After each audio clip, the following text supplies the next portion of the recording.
Assalamualaikum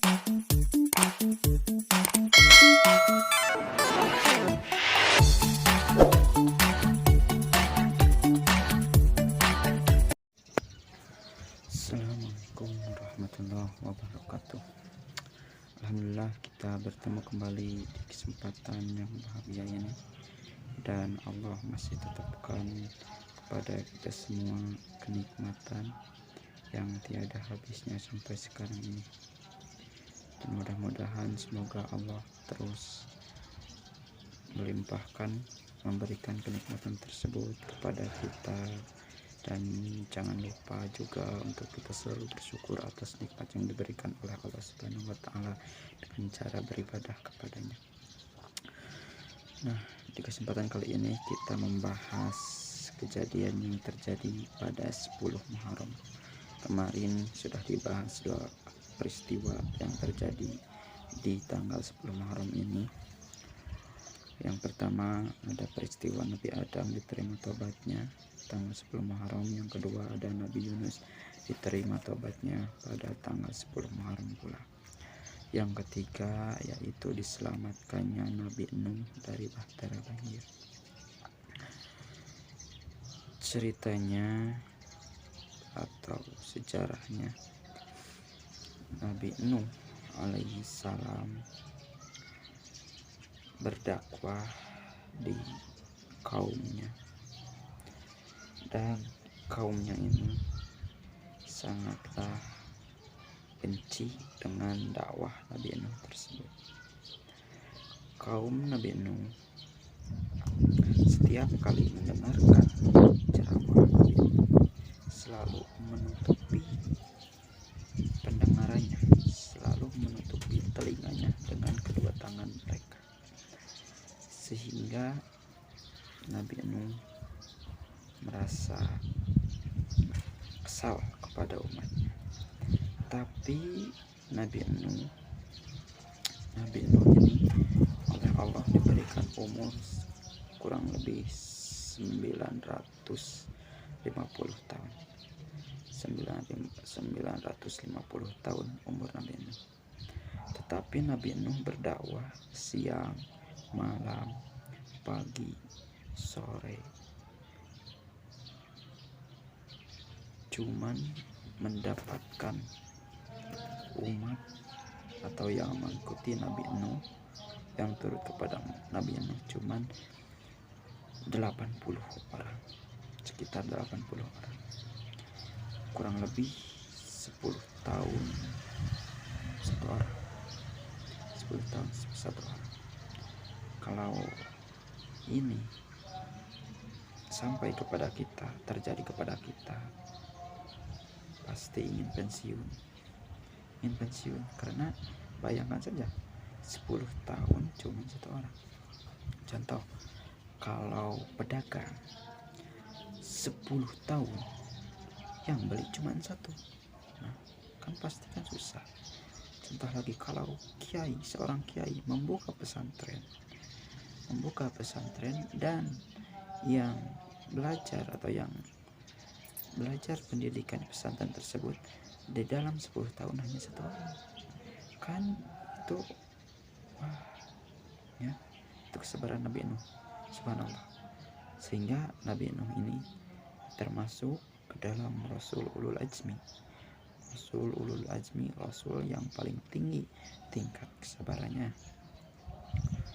Maka Rasul Ulul Azmi ini kan ada 5 ya. Kalau disingkat Mimin ya, Mimin.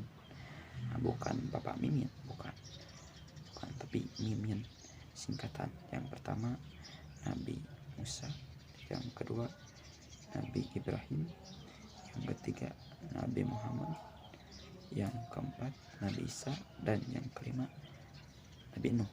Nah, disingkat jadi Mimin ya, Mimin.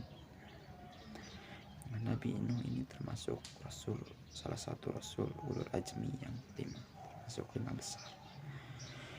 Nah, Nabi Nuh setelah 900 berdakwah dan hanya memiliki 80 orang pengikut, Nabi Nuh merasa sudah tidak mampu lagi, sudah merasakan kelelahan berdakwah kepada kaumnya, sehingga Nabi Nuh meminta kepada Allah, ya Allah, turunkanlah musibah, musnahkanlah orang-orang kafir yang tidak mau mengikuti ajaran Nabi Nuh, yang tidak mau mengikuti ajaran Nabi Nuh. Sehingga Allah memerintahkan kepada Nabi Nuh, hei Nuh, buatlah kapal yang besar. Nah, buat apa? Ya Allah, saya membuat kapal yang besar. Kata Allah, kami akan mengirimkan banjir kepada kaum kamu yang kafir. Itu kata Allah. Nah, itu Nabi Nuh, ya Allah, pakai apa saya membuat kapal? Ya pakai kayu. Ayo Nuh, kata Allah. Kata Nabi Nuh, di mana kayunya? Nanam dulu, kata Nabi Nuh. Nanam dulu. Nah, itu membutuhkan proses ya, tidak langsung instan seperti kehidupan kita. Kalau kita mau sukses, kita harus bisa membuat proses yang sangat baik. Kalau kita ingin berhasil, ya kita harus bersungguh-sungguh. Kalau kita ingin bisa, ya berarti kita harus benar-benar. Nah, itu harus ada proses, tidak langsung instan. Karena kita hidup sebagai manusia, tentu harus selalu ada ikhtiar, selalu harus ada ikhtiar. Nah, sehingga Nabi Nuh membuatlah kapal di tengah kampung ya. Membuat kapal di tengah kampung. Orang-orang kafir yang menolak dengan ajaran dari Nabi Nuh berkata kepada Nabi Nuh, hei Nuh, mau berlayar kemana kau? Apakah kau sudah gila? Apakah kau sudah tidak waras membuat kapal yang besar di tengah kampung? Kau gila ya? Nah, itu cuitan dari orang kafir yang tidak mau mengikuti ajaran Nabi Nuh. Nah, ini proses. Ini orang-orang ini seperti zaman sekarang, orang-orang tidak tahu proses, ingin selalu yang instannya saja, padahal semuanya harus membutuhkan proses ya. Nah, harus tahu finalnya, jangan langsung instan gitu, tapi harus ada proses. Nah, itu perkataan dari orang-orang kafir. Kata Nabi Nuh, ya kami membuat kapal karena Allah akan menurunkan banjir, Allah akan menimbulkan banjir, sehingga kami buat kapal yang besar. Nah, ketika kapal itu sudah bertenteng di tengah kampung Nabi Nuh, orang-orang kafir nih ya, orang-orang kafir menaiki kapal Nabi Nuh dan membuang kotoran mereka di lantai kapal Nabi Nuh ya. Nah, ketika merasakan sakit perut, mereka pergi ke kapal Nabi Nuh. Nah, mereka duduk. Nah, sudah ada 2 tumpukan baru turun dari kapal ya. Sudah ada 2 tumpukan baru turun dari kapal. Nah, itu orang-orang kafir. Ada satu kejadian, dasar orang kafir ya, orang kafir yang membenci Nabi Nuh. Seorang kakek-kakek sudah tua, sakit perut, ingin mengeluarkan kotoran BAB. Pergilah ke kapal Nabi Nuh. Kakek-kakek itu sudah stroke ya, sudah hampir gak bisa jalan. Ingin BAB, datang ke kapal Nabi Nuh. Si kakek-kakek itu ya melongong, 1 tumpukan, 2 tumpukan. Nah, sudah selesai.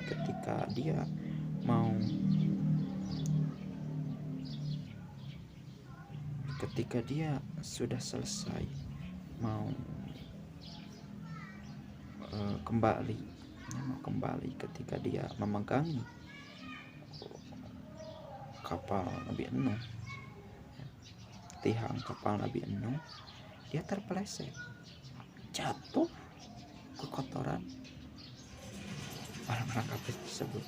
Dia terpeleset, dan itu mukjizat dari Allah. Si kakek-kakek itu yang tadinya stroke, hampir gak bisa jalan, ternyata dia terjatuh ke kotoran yang ada di kapal Nabi Nuh. Dia sehat kembali seperti biasa, ke orang gagah ya, berjalan dengan normal, penyakitnya hilang. Sampailah di perkampungan, ditanya oleh penduduk tersebut, "Hei kakek, penyakitmu sudah sembuh kah?" "Iya, penyakit saya sudah sembuh. Tuh, saya sekarang bisa berjalan, bisa berdiri dengan tegak, dengan gagah." Nah, apa untuk bisa sembuh? Nah, tanya orang-orang kafir tersebut. Nah, obatnya banyak tuh di kapal Nabi Nuh, masih banyak. Orang-orang berbondong-bondong ke kapal Nabi Nuh untuk mengambil obat tersebut. Bersihlah kapal Nabi Nuh dari kotoran-kotoran orang-orang kafir. Setelah itu terjadilah, singkat cerita, terjadilah banjir ya, terjadilah. Nabi Nuh mengisyaratkan kepada pengikutnya untuk menaiki perahu. Kepada hewan-hewan juga oleh Nabi Nuh dinaikkan ke dalam perahu Nabi Nuh. Nah, Nabi Nuh mengontrol, "Hei umatku, apakah semuanya sudah masuk ke dalam kapal?" Nah, sudah ya. Nabi Nuh mengabsen.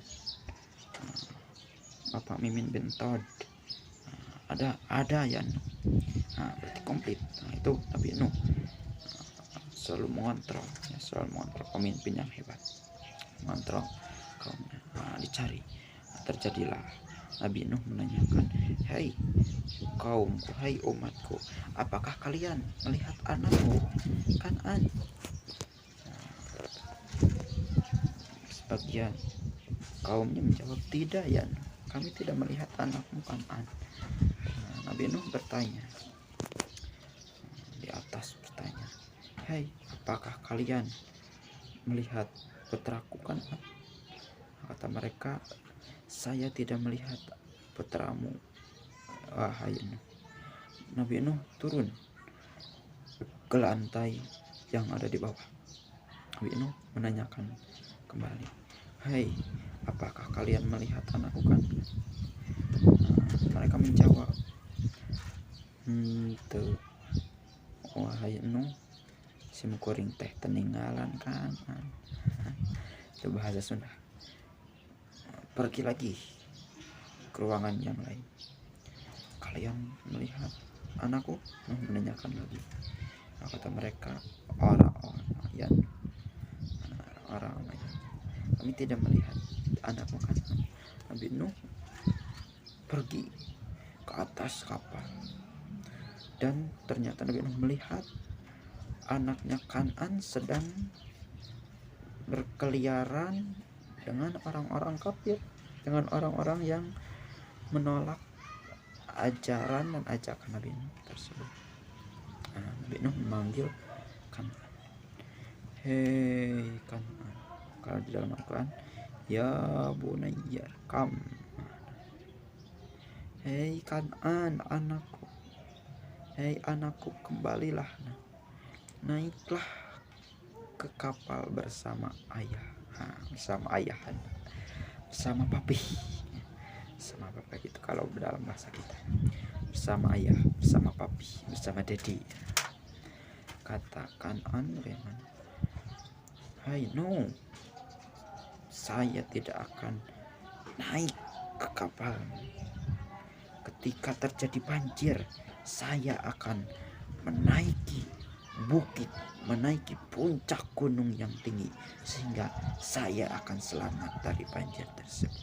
Itu kata Kan'an, anak Nabi Nuh.